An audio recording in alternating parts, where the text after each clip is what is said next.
साथियों आज डिस्कस करने वाला हूँ है ना जो पॉलिटी के क्वेश्चंस हैं पार्ट 2 उसके जो क्वेश्चंस रह गए थे वो उनके बारे में डिस्कस करने वाला हूँ। ये जो क्वेश्चंस हैं बहुत ही इंपॉर्टेंट होने वाले हैं आपकी 2022 परीक्षा के लिए। तो आप इन क्वेश्चनों को लिखते जाइएगा जो भी इंपॉर्टेंट क्वेश्चन बताए जा रहे हैं और सारे क्वेश्चंस को याद करते जाइएगा जिससे आप आने वाली आगामी परीक्षा में टॉप 10 एमपी की जो मेरिट लिस्ट है उसमें आपका नाम आ सके। आइए बढ़ते हैं क्वेश्चंस की ओर।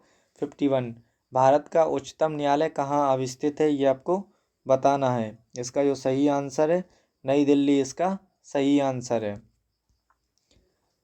52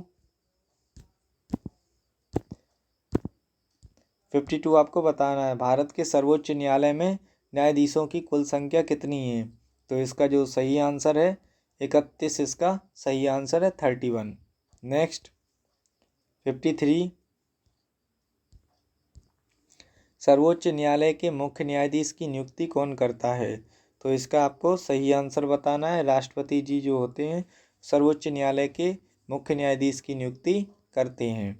नेक्स्ट 54 उच्चतम न्यायालय के न्यायाधीशों का कार्यकाल कितना होता है ये आपको बताना है। उनकी 65 वर्ष की आयु पूरी होने तक 65 वर्ष की आयु के पश्चात उन्हें है ना रिटायर कर दिया जाता है। 55 सर्वोच्च न्यायालय के प्रथम मुख्य न्यायाधीश कौन थे ये आपको बताना है। सर्वोच्च न्यायालय के प्रथम मुख्य न्यायाधीश कौन थे। हीरालाल जे कानिया सर्वोच्च न्यायालय के प्रथम मुख्य न्यायाधीश थे।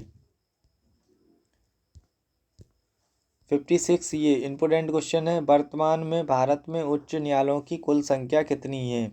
तो इनकी जो संख्या है 24 है। उच्च न्यायालयों की संख्या कितनी है 24। नेक्स्ट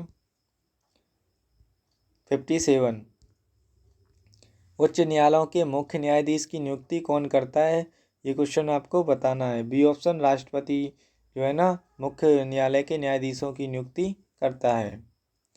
58 उच्च न्यायालय के न्यायाधीशों की कार्यकाल की सीमा कितनी होती है ये भी क्वेश्चन आप है ना बताइएगा। 58 का जो ऑप्शन सी है अपनी आयु के 62 वर्ष पूर्व होने तक इसका सी ऑप्शन इसका राइट आंसर है। 59 निम्नलिखित में से किस उच्च न्यायालय की अधिकारिता सर्वाधिक क्षेत्रों पर है। इसका आपको बता सकते हैं। इसका जो आंसर है सी गुवाहाटी इसका सही आंसर है। नेक्स्ट 60 किस उच्च न्यायालय में सर्वाधिक संख्या में न्यायाधीश कार्यरत हैं। इसका जो बी ऑप्शन है इलाहाबाद इसका सही आंसर है। ठीक है।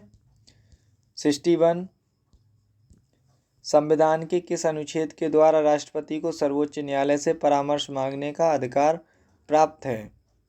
तो इसका जो सी ऑप्शन है अनुच्छेद 143 इसका सही आंसर है।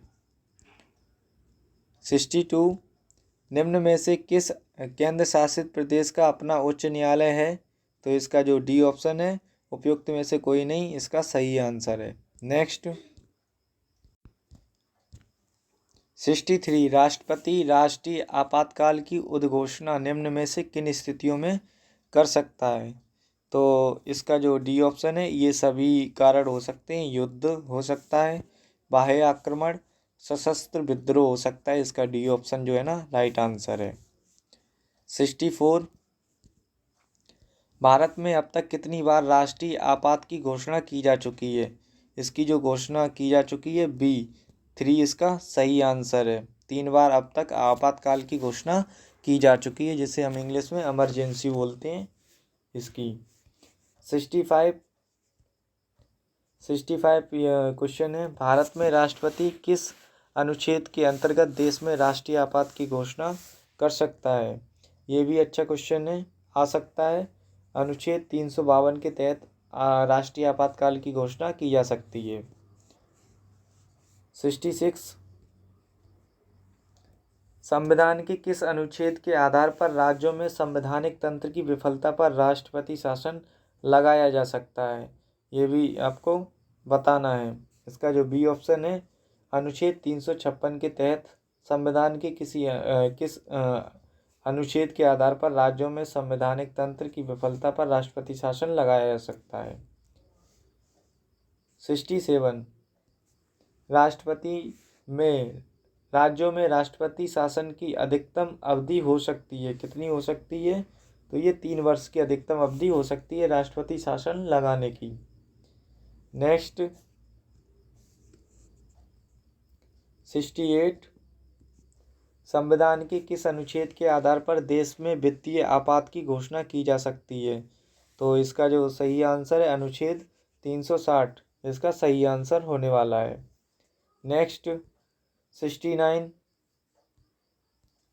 संसद द्वारा अनुमोदन के बाद किसी राज्य में राष्ट्रपति शासन एक बार में कितने समय तक के लिए लागू किया जा सकता है? 69 सी ऑप्शन 6 माह तक इसका सही आंसर है। नेक्स्ट 70।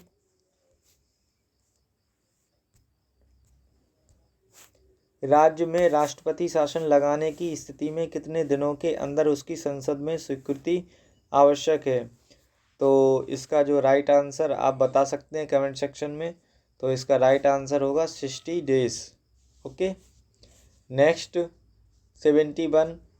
दल बदल से संबंधित कानून का उल्लेख किस अनुसूची में है? इसका जो 10वीं अनुसूची है ना, इसका सही आंसर है। 72। संविधान द्वारा कितनी भाषाओं को मान्यता प्रदान की गई है? ये जो है ना 19 भाषाओं को मान्यता प्रदान की गई है। सॉरी, इसका सी ऑप्शन जो है ना राइट आंसर है। 22 भाषाओं की है ना मान्यता प्रदान की गई है। नेक्स्ट 73। 73वां संविधान संशोधन संबंधित है, इसको बताना है आपको।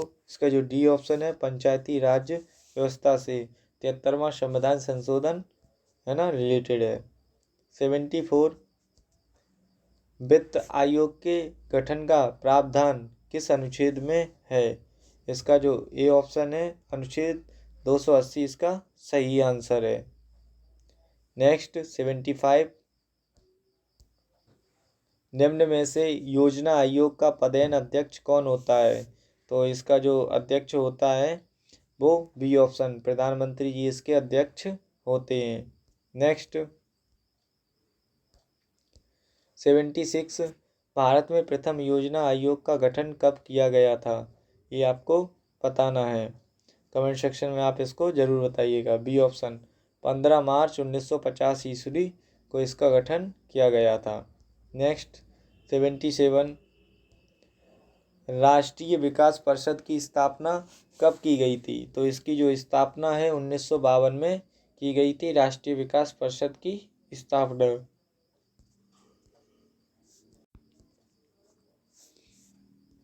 नेक्स्ट 78।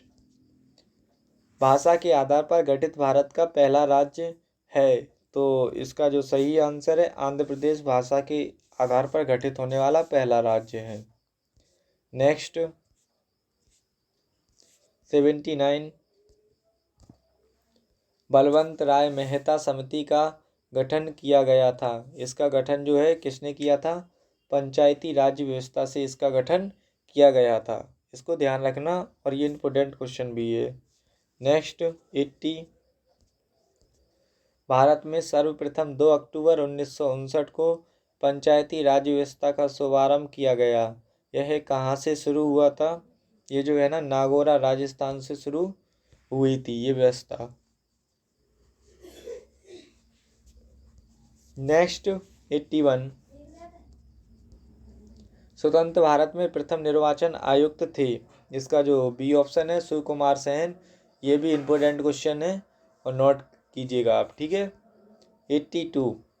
इन सभी के है ना सेपरेट नोटबुक बनानी है आपको और उनमें इन क्वेश्चनों को लिखते जाना है। इससे ये फ़ायदा होगा कि लास्ट टाइम जब आपका पेपर होगा, मानो कल पेपर है, तो आज सारे क्वेश्चंस का एक साथ रिवीजन कर पाओगी। और ऐसा वीडियो में नहीं होता, या तो वीडियो को आप है ना फास्ट स्पीड लगा के उसको देख सकते हो, नहीं तो फिर ये पैटर्न सही रहेगा लिख कर याद करने का, ठीक है। 82 पहले वित्त आयोग का गठन 1951 ईस्वी में किया गया। इसके अध्यक्ष कौन थे? ये जो थे केसी नियोगी जी इसके पहले अध्यक्ष थे। 83 वेट थोड़ा यहाँ पे अब ठीक है। 83 पंचायतों के चुनाव हेतु निर्णय लेने का अधिकार किसे प्राप्त है? इसका जो अधिकार है वो सी चुनाव आयोग को ही इसका निर्णय लेने का अधिकार है। अब आपका 84 सहकारिता आयोग का संबंध है। इसका जो संबंध है वो किससे है? केंद्र राज्य संबंधों से इसका संबंध है। 85 संसद द्वारा देश में सूचना पाने का अधिकार संबंधी विधेयक कब पारित किया गया है? इसका जो सी ऑप्शन है जून 2005 इसका सही आंसर है। तो यहाँ पर आपके जो है ना इंडियन पॉलिटी के जो क्वेश्चंस हैं वो कंप्लीट हो चुके हैं और इनसे पूछे जाने वाले क्वेश्चंस को मैं इम्पोर्टेंट टिक लगा चुका हूँ। अन्य भी क्वेश्चन आ सकते हैं आपकी परीक्षा में, तो सारे के सारे क्वेश्चन आपको कंप्लीट करके रखने हैं। यदि क्वेश्चन आता है यहाँ से तो आपके नंबर ना कटें, क्योंकि टॉप 10 मेरिट लिस्ट में आने के लिए हमारे सारे के सारे क्वेश्चंस कंप्लीट होने चाहिए, जब ही हम टॉप 10 मेरिट लिस्ट में आ सकते हैं। यदि आपने अभी तक चैनल को सब्सक्राइब नहीं किया है तो चैनल को सब्सक्राइब करें, वीडियो को लाइक करें, बेल आइकन को दबाएं और संबंधित इससे कोई क्वेरी हो या कोई कुछ पूछना हो तो आप कमेंट सेक्शन में बता सकते हैं। ठीक है, और जो भी क्वेश्चंस के मैंने आपको आंसर बताने को बोले हैं वो आप लास्ट में बता सकते हैं। आपने कितना स्कोर किया वो भी आप हमें बता सकते हैं। ठीक है, अपने टेस्ट भी देते जाइएगा। यदि आपके ये पढ़े हुए क्वेश्चन हो तो आप टेस्ट के रूप में भी इन्हें कर सकते हैं। अब नेक्स्ट बढ़ते हैं। जब भी हमारे ये सारे प्रैक्टिस क्वेश्चन हो जाएंगे उसके बाद हम टेस्ट सीरीज के हिसाब से भी इन क्वेश्चनों को करेंगे। उसमें हम आपको कोई भी ऑप्शन नहीं दिया करेंगे, सॉरी क्वेश्चन और ऑप्शन दिया करेंगे, आंसर नहीं बताया करेंगे। आंसर आपको कमेंट सेक्शन में बताना रहेगा। ठीक है, ये भी सीरीज बहुत जल्दी है ना आएगी।